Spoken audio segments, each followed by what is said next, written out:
More than 500 people are estimated to have been killed in Iran since nationwide anti-government protests broke out in September. They were sparked by the death of a young woman in the custody of the country's morality police after she was arrested for wearing her hijab incorrectly.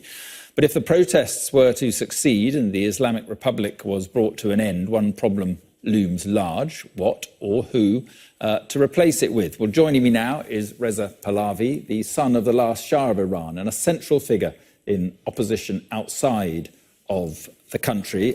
Good evening. Thank you very much for joining us this evening. And just first of all, the demonstrations have become a much broader protest against the regime. How significant is the challenge the regime is facing at the moment? Good evening, Mark, and thank you for having me on your program. As an Iranian, I'm proud to say that we are witnessing the first revolution of women in its kind, supported by the rest of the Iranian people, men, fathers, sons, in a campaign that has been dubbed as Woman, Life, Freedom. As such, I wouldn't call it a protest anymore. This is a true revolution at hand, and that clearly worries the regime. Is trying to do everything as typically totalitarian system would do in cracking down on their own citizenry, even deploying tanks and artillery to regions like Kurdistan to kill people just because they are voicing their demands for freedom, although they call death to the dictator and an end to this regime. So this is the state of affairs right now. People have nothing to lose. We have political prisoners, some of them awaiting execution only because they're asking for liberty and self-determination. And this is where the world needs to finally catch up to this reality and, parallel to whatever campaign of maximum pressure they're exerting on the regime, begin to think of how they can elevate the pressure by having maximum support as part of their strategy in helping the Iranian people get rid of this regime, which is the fundamental problem in the first place. The regime is acting with considerable brutality, as you say. Do you think it is possible that this revolution, as you describe it, could bring an end to the current government in Tehran? If it is properly endorsed and nurtured, and of course backed by the international community, certainly. And it's not the first time we've seen that with the help and support of the international community, particularly Western democracies, totalitarian systems were brought to an end. You can ask the question from Lech Walesa and how important that was, as well as in South Africa, when a political boycott also aided and helped the situation. There are many examples that will suit the Iranian scenario as well. And could you play a unifying role, even a leadership role in a new Iran, a new democratic Iran, if such a new country emerged from all this?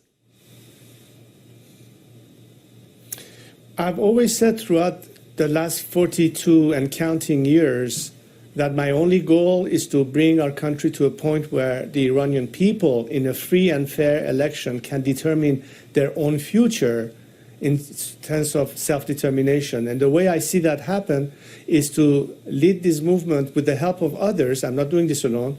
Lead this movement with the help of others, each playing our parts to gain support for this revolution and the world community to come in support of it, so we can finally bring this regime to its knees by ultimately perhaps well-organized across the country labor strikes. That would be the quickest way to paralyze the system and force it to an implosion, with a scenario of transition that involves an interim government that will, of course, manage the country's affairs in the meantime, and the preparation of the elections of the Constituent Assembly, where all the issues, including the regime's future form, the Constitution itself, all the principles adopted in it, will be proposed to the nation for a final referendum that will determine the ultimate future of Iran and its political formation, the election of the first parliament of that new democracy, and of course, election process that will determine the formation of the first government. And would you go back to stand in those? To bring in. Sorry, forgive me. Would you go back to stand in those elections? I'm not running for any office, nor do I seek any political position in the apparatus of state. I'd rather be an advocate for the people and stand by their side vis-a-vis the authorities to make sure that their rights are always going to be observed. I don't have any ambitions for powers or authority.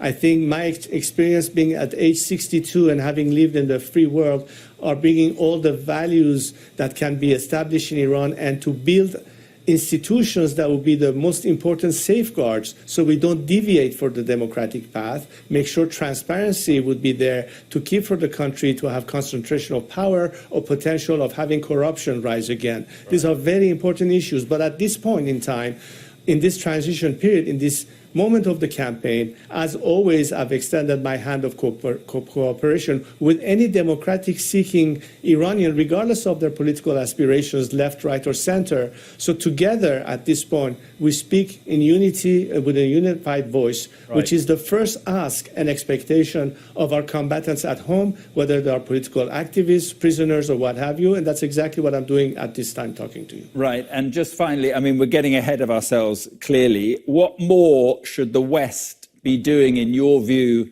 to bring about change in Iran? There are very tacit measures, which, of course, I hope to have the opportunity to discuss as I'm planning a multi-country trip in the next few weeks and discuss it with people at high level of governance in respective countries, as well as members of parliament of those countries, to exactly discuss the issues of where exactly and how they can be of help in helping this transition. The most obvious and most immediate concerns, just to give you a couple of examples, are the following. The Iranian regime is trying to create its own inner internet system to detach the people of Iran from the rest of the world, a little bit a la North Korea. This cannot be allowed to happen. So any assistance rendered for Iranians not to lose their means of communication, which is vital for us, with the outside world and among themselves, would be a key assistance, technologically speaking. The formation of a strikes fund that I have advocated for years now, to be able to finance and be able to compensate workers that would go on strike, and as a result of losing their wages, and they have to feed their families, and they're not well off to be able to survive multi-week sustained strikes. That's another thing to be discussed. And there are many assets of this regime that are frozen, which is people's money at the end of the day, who could be repurposed to that effect. Just to give you a couple of examples, and there are many, many more that we can discuss, obviously. Okay, well, listen, we have run out of time. Reza Pahlavi, thank you very much for coming on. Very interesting. Good to talk to you.